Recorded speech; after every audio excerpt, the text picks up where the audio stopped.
Welcome you. நான் உங்க சங்கரேஸ்வரி பேசுறேன். இன்னைக்கு நம்ம பேச போற டாபிக் எதை பத்தி அப்படின்னா சக்கரங்கள். சக்கராஸ்னா என்ன? நம்ம உடம்புல எத்தனை சக்கரங்கள் இருக்கிறது? இந்த உடல் ஆரோக்கியமா இருக்கிறதுக்கும் நம்மளோட குணநலத்துக்கும் நம்மளோட சக்கராஸ் தான் முக்கியமான ரோல் பிளே பண்ணுது அப்படின்னு சொன்னா உங்களால நம்ப முடியுதா? சயின்ஸுக்கும் ஸ்பிரிச்சுவலுக்கும் இந்த சக்தி நிலைகளான இந்த சக்கரங்களுக்கும் உள்ள தொடர்பு என்னன்னு பார்க்கலாமா? வாங்க பார்க்கலாம்.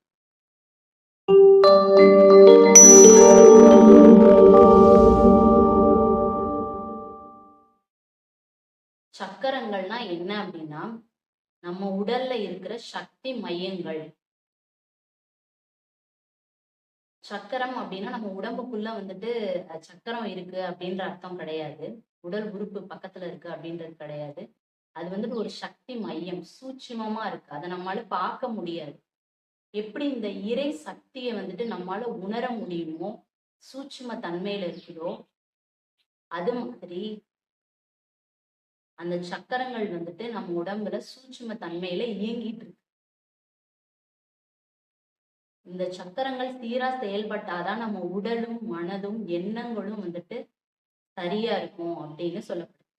சக்கரங்கள் சுழலும் தன்மை கொண்டதாகவும், இந்த சக்கரங்கள் பெரியதாகவும் அளவுல சிறியதாகவும் இருக்கும். டியூவாலிட்டிஸ் இருக்கும். எப்படின்னா இரு இரு தன்மைகள் இருக்கும். நன்மைகளும் இருக்கும், தீமைகளும் இருக்கும்.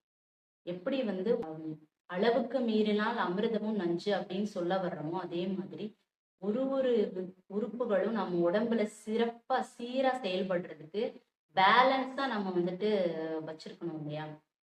அந்த சக்கரங்கள் அதிகமா செயல்பட்டாலும் நமக்கு பாதிப்பு தான், குறைவா செயல்பட்டாலும் நமக்கு பாதிப்பு தான். ஸோ அது நியூட்ரல் ஸ்டேஜ்ல சமநிலையோடு செயல்படணும். சக்கராஸ் ஆக்டிவேட் பண்றது நம்ம உடலை எப்படி ஆரோக்கியமா வச்சுக்கலாம். ஃபர்ஸ்ட் நம்ம உடம்புல எத்தனை சக்கரங்கள் இருக்கு? நம்ம உடல்ல 100க்கும் மேற்பட்ட சக்கரங்கள் இருக்கிறது, சக்தி மையங்கள் இருக்கிறது.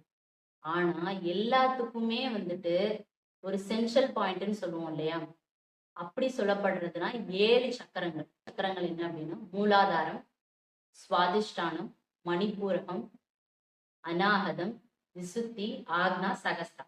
இந்த மாதிரி 7 சக்தி நிலைகள் மெயினா சொல்லப்படும். சக்கரங்களுக்கும் நிறங்கள் கொடுக்கப்பட்டிருக்கு. ஒரு சக்கரங்களும் ஒரு நிறங்கள்ல செயல்படும். அதே மாதிரி ஒவ்வொரு சக்கரத்துக்கும் ஒரு மந்த்ராஸ் இருக்கு. அந்த மந்த்ராவை சொல்லி அந்த சக்கரத்தை சக்தி நிலையை நம்ம ஆக்டிவேட் பண்ணிட்டோம் அப்படின்னா நம்மளோட உடலும் மனமும் ரொம்ப சிறப்பா செயல்படும். இந்த 7 சக்கரங்கள் நம்ம உடல்ல சயின்ஸ் பேஸ் பண்ணி அது எப்படி செயல்படுது. மூலாதார சக்கரா, தட் மீன்ஸ் ரூட் சக்கரா. மூலாதார சக்கரா எங்க இருக்கு அப்படின்னா நம்ம முதுகு தண்டுவடம் முடியிற இடத்துல, அதாவது நம்மளோட ஆசன வாயிலுக்கும் நம்ம பிறப்புக்கும் இடையில இருக்கு.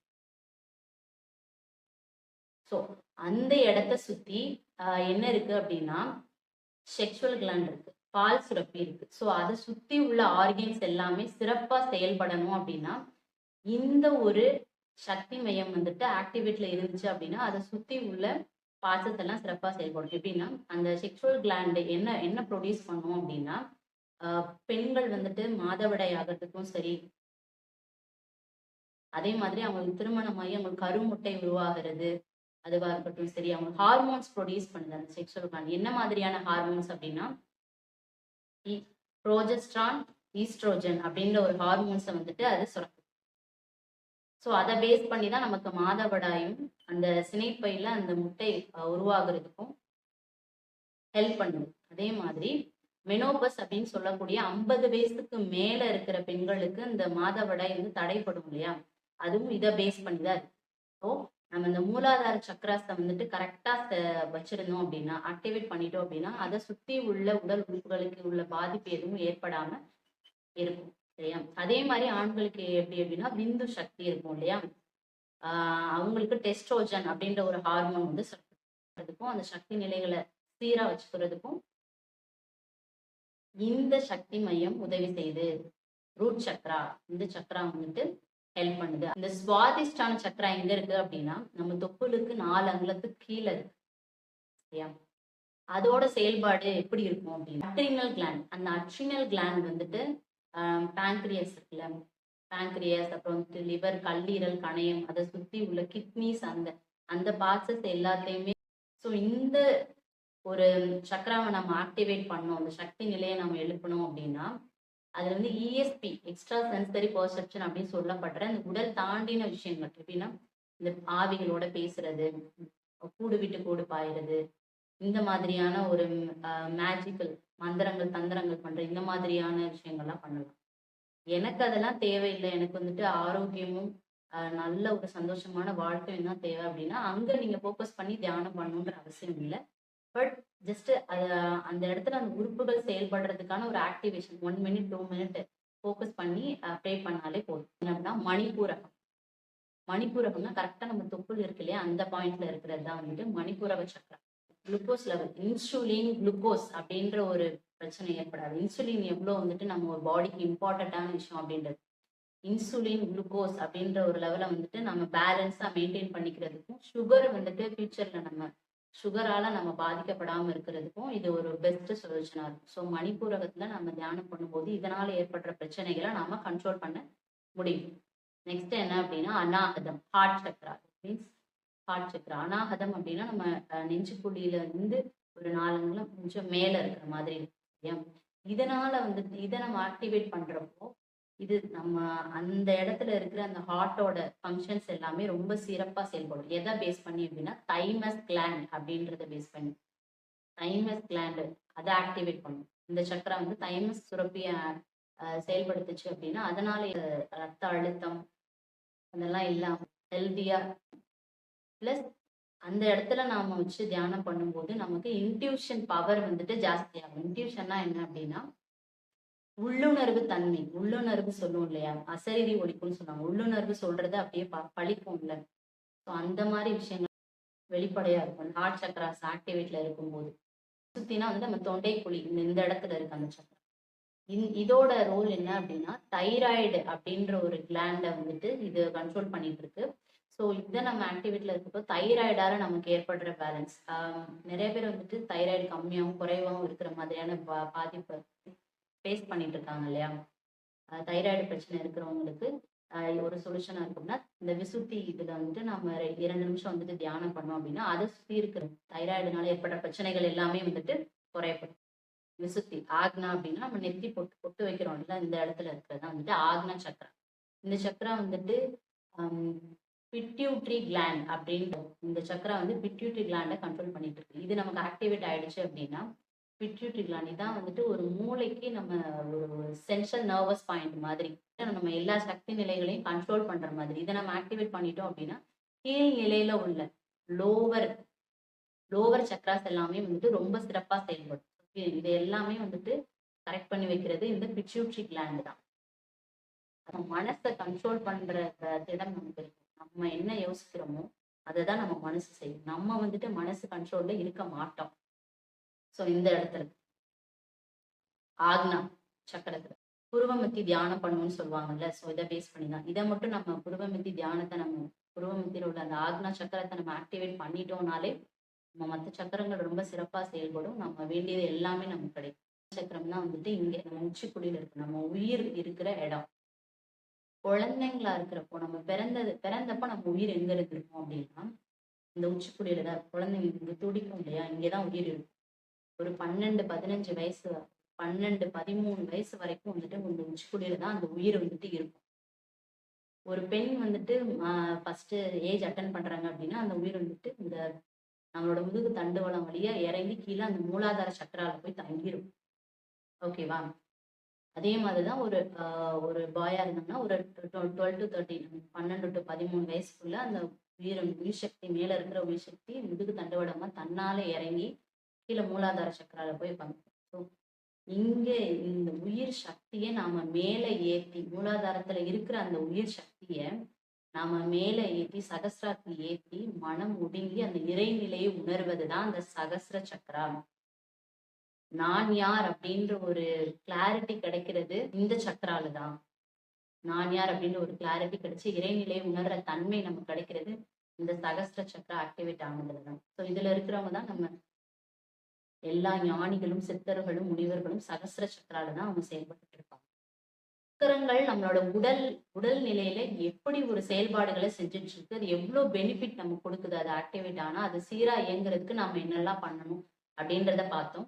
நெக்ஸ்ட் என்னது, இந்த சக்கராஸ் பேஸ் பண்ணி அவங்களோட குணநலன்கள் எப்படி மாறுது, ஒவ்வொரு மனிதர்களும் வந்துட்டு எப்படி வேறுபடுறாங்க, ஒருத்தரும் ஒரு ஒரு சக்கராஸ்ல செயல்பட்டுட்டு இருப்பாங்க. அதே மூலாதார சக்கரால செயல்பட்டுட்டு இருக்கவங்க எப்படி இருப்பாங்க அப்படின்னா, இந்த உடல் சார்ந்த விஷயத்துக்கு மட்டுமே இம்பார்ட்டன்ஸ் கொடுப்பாங்க. எப்படி இருப்பாங்கன்னா, அவங்க செல்ஃபிஷா இருப்பாங்க. தன்னோட சுயநலத்துக்காக மத்தவங்கள காயப்படுத்த கூட தயாரா இருப்பாங்க. பிளஸ் அவங்களோட சுயநலம் மட்டும்தான் வாழ்க்கை அப்படின்னு, அந்த வாழ்க்கை அப்படின்னு நினைச்சு அவங்க வாழ்ந்துட்டு இருப்பாங்க. மற்ற பரிணாமத்தை அவங்க பார்க்கவே மாட்டாங்க. ஸோ அந்த ஸ்டேஜ்ல இருக்கவங்க மூலாதார சக்கரால செயல்பட்டுட்டு இருப்பாங்க. நெக்ஸ்ட் என்னன்னா மணிப்பூரகா. இந்த சக்கரால இருக்கிறவங்க தனக்குன்னு ஒரு கோல் வச்சிருப்பாங்க. இந்த கோலை நான் அச்சீவ் பண்ணணும், ஒரு வீடு வாங்கணும், கார் வாங்கணும், ஒரு கோல் அச்சீவ்மெண்ட் பேஸ் பண்ணி ஓடிட்டே இருப்பாங்க வாழ்க்கையில. தேர்ட் என்ன, மணிப்பூரக சக்கரா. இந்த மணிப்பூரக சக்கரால இருக்கிறவங்க எப்படி இருப்பாங்கன்னா, எனக்கு பேர் வேணும், புகழ் வேணும் அப்படின்னு சொல்லிட்டு முன்னாடி இருந்த சக்கரத்துல இருக்கிற மனிதர்களோட இவங்க கொஞ்சம் உயர் நிலையில இருப்பாங்க. புரியுதா? ஓகே. அதே மாதிரி ஹார்ட் சக்கரா. இந்த ஹார்ட் சக்கரா கீழே இருக்கிற இந்த 3 சக்கரங்களும் வந்துட்டு கீழ்நிலை சக்கரம் அப்படின்னு சொல்லப்படுது. என்ன அப்படின்னா மூலாதாரம், சுவாதிஷ்டானம், மணிப்பூரகம். நெக்ஸ்ட் என்ன அப்படின்னா, இந்த இதயத்துக்கு மேல இந்த ஹார்ட் சக்கரா இருக்குல்ல, இதுக்கு மேல உள்ள 4 சக்கரங்களும் வந்துட்டு உயர்நிலை சக்கரம், ஹையர் சக்கராஸ்ன்னு சொல்லப்படுது. ஸோ அந்த ஹையர் சக்கராஸை நம்ம டச் பண்ணிட்டோம் அப்படின்னாலே நம்மளோட லைஃப் வந்து டோட்டலா சேஞ்ச் ஆயிடும். அது எப்படின்னா, ஒரு 90% ஆஃப் பீப்புள் வந்துட்டு இந்த லோவர் லெவல்ல உள்ள சக்கராஸ்ல தான் செயல்பட்டுட்டு இருக்காங்க அப்படின்னே சொல்றாங்க. ஸோ நம்ம 10% ஆஃப் பீப்புளா மாறணும் அப்படின்னா, இந்த ஹார்ட் சக்கராஸ்க்கு மேல உள்ள உயர்நிலை சக்கராஸை ஆக்டிவேட் பண்ணி நம்ம லைஃப்பை நாம இவால்வ் பண்ணிக்கணும். ஓகே. இப்போ வந்து இந்த ஹார்ட் சக்கரால உள்ளவங்க எப்படி செயல்படுவாங்க அப்படின்னு பார்ப்போம். அவங்களுக்குன்ட்டு வந்து எல்லாமே அவங்க அனுபவிச்சிருப்பாங்க. இந்த உலகத்துல வந்துட்டு எல்லாமே அவங்க பார்த்துருப்பாங்க. அப்படின்னா பேர், புகழ், வந்துட்டு கஷ்டம், நஷ்டம், சந்தோஷம் எல்லாமே பார்த்துட்டு நிம்மதி வேணும் அப்படின்ற ஒரு ஸ்டேஜுக்கு போவாங்க. அப்படி இருக்கிறவங்க வந்து இந்த ஹார்ட் சக்கராஸ்ல இருப்பாங்க. எனக்கு நிம்மதி தான் வேணும், எனக்கு வேற எதுவும் வேண்டாம் அப்படின்னு சொல்லுவாங்க. என் பேர், புகழ் இது எல்லாமே வந்துட்டு அவங்க ஆல்ரெடி எக்ஸ்பீரியன்ஸ் பண்ணியிருக்கிறதுனால வேணாம் அப்படின்ற மாதிரி ஒரு மைண்ட் செட்ல இருப்பாங்க. எனக்கு நிம்மதி வேணும் அப்படின்னு சொல்லிட்டு இருப்பாங்க. அன்பு அதிகமா கொடுக்குறவங்களா இருப்பாங்க. இந்த ஹார்ட் சக்கராஸ் செயல்பட்டு இருக்க பீப்புள் எல்லாரும். ஓகே. நெக்ஸ்ட் ஆனா விசுத்தி. இந்த விசுத்தி சக்கரால இருக்கிறவங்க எப்படி இருப்பாங்க அப்படின்னா, வந்துட்டு ரொம்ப அதிகமா இருக்கும். அவங்க பேச்சுல வந்துட்டு ஒரு கிளாரிட்டி இருக்கும். ஒரு எக்ஸாம்பிளுக்கு எடுத்துக்கோம், நம்ம சிங்கர் அவங்களோட குரல் வந்துட்டு ஒரு வித்தியாசமான ஒரு தெளிவான குரலா, ஒரு மெஸ்மரைசிங் வாய்ஸா இருக்கும் இல்லையா? ஸோ அப்படி இருக்கிறவங்க எல்லாருக்கும் வந்துட்டு இந்த விசுத்தி அப்படின்னு ஒரு சக்கரம் வந்து ஆக்டிவேட் ஆயிடும். ஸோ அதனாலதான் அவங்க வாய்ஸ் வந்துட்டு அவ்வளோ வந்துட்டு ஒரு மேக்னெட்டிக் வாய்ஸா இருக்கு. ஸோ இவங்கெல்லாம் வந்துட்டு விசுத்தி சக்கரால இருப்பாங்க. விசுத்தி சக்கரால இருக்கிறவங்க. நெக்ஸ்ட் வந்து ஆக்னா சக்கரா. இந்த ஆக்னா சக்கரா தான் இந்த தேர்ட் ஆக்டிவேஷனுக்கு இம்பார்ட்டண்டா இருக்கிற இந்த புருவ மத்தி அப்படின்ற இடத்துல இருக்கிற இந்த சக்கரால இருக்கிறவங்க எப்படி இருப்பாங்க அப்படின்னா, இவங்க அந்த உலகத்தை பார்க்குற விதமே வந்துட்டு வேற மாதிரி இருக்கும். மைண்ட் அப்படின்ற பேசிஸ்ல பார்க்காம சோல் அப்படின்ற பேசிஸ்ல பார்க்க ஆரம்பிப்பாங்க. மைண்ட் வந்து அவங்க சொல்ற பேச்சை தான் கேட்கும். இந்த மனம் வந்து குரங்குன்னு சொல்லுவாங்கல்ல, அந்த மாதிரி வந்துட்டு அங்க எங்கேயும் ஓடாம ஒரு ஸ்டெடியா அவங்க சொன்ன பேச்ச கேட்கிற மாதிரி ஸ்டேபிளா இருப்பாங்க. அந்த மாதிரி பீப்புள். தன்னை உணர்ந்தவர்கள் அப்படின்னு சொல்லுவோம் இல்லையா? அவங்க எல்லாம் வந்துட்டு இந்த இந்த சக்கரத்துல தான் செயல்பட்டுட்டு இருப்பாங்க. ஆக்னா சக்கரம். ஓகே. சகஸ்திரா சக்கரத்துல பார்க்கலாமா? இந்த பீப்புள் தான் வந்துட்டு நம்ம ஃபாலோ பண்ணிட்டு இருக்க சித்தர்கள், ரிஷிகள், மகான்கள், முனிவர்கள், கடவுளர்கள். மனித குலத்தோட ஒரே நோக்கம் என்ன? நாம எல்லாருமே வந்துட்டு இந்த ஆக்னா சக்கரத்துல இந்த உயிரை உணரணும் அப்படின்றதுதான். ஸோ அதுக்கு என்ன பண்ணும்? இந்த சக்கரத்தை ஆக்டிவேட் பண்ணி ஃபர்ஸ்ட் நம்ம உடலையும் மனதையும் சீர்படுத்திட்டு அதுக்கப்புறமா தான் வந்துட்டு இறைநிலை உணர்வதற்கான ப்ராசஸ்க்குள்ள போக முடியும். ஸோ என்ன பண்ணும்? தியானம் பண்ணும், தவம் பண்ணும். இந்த சக்கராஸ்லாம் உங்களுக்கு உங்க உடம்புல எப்படி செயல்பட்டுட்டு இருக்கு அப்படின்றத நீங்க கமெண்ட் செக்ஷன்ல சொல்லுங்க. இந்த வீடியோ உங்களுக்கு யூஸ்ஃபுல்லா இருந்திருக்கும்னு நம்புறேன்.